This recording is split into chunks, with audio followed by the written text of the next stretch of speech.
चोपडा कृषी उत्पन्न बाजार समितीमध्ये आता तालुक्यातील हरभरा विक्रीसाठी शेतकरी येत आहे। गेल्या आठवड्यापासून चोपडा कृषी उत्पन्न बाजार समितीत हरभरा दाखल झालेला आहे, तर तूर देखील विक्रीसाठी शेतकरी आणत आहे।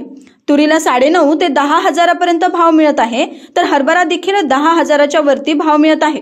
चोपडा तालुक्यात यावर्षी मोठ्या प्रमाणावर हरभरा लागवड केलेली आहे आणि आता हरभरा निघत आहे।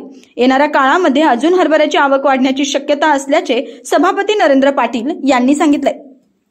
चोपडा कृषी उत्पन्न बाजार समितीमध्ये आता तालुक्यातील हरभरा विक्रीसाठी शेतकरी येत आहे।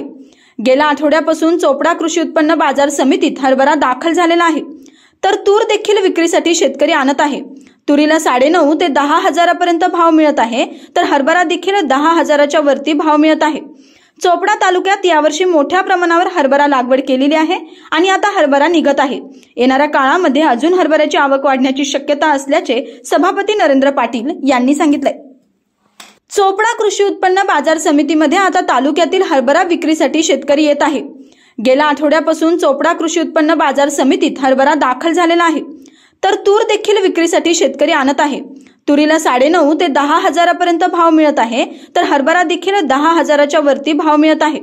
चोपडा तालुक्यात यावर्षी मोठ्या प्रमाणावर हरभरा लागवड केलेली आहे आणि आता हरभरा निघत आहे। येणाऱ्या काळामध्ये अजून हरभऱ्याची आवक वाढण्याची शक्यता असल्याचे सभापती नरेंद्र पाटील यांनी सांगितले।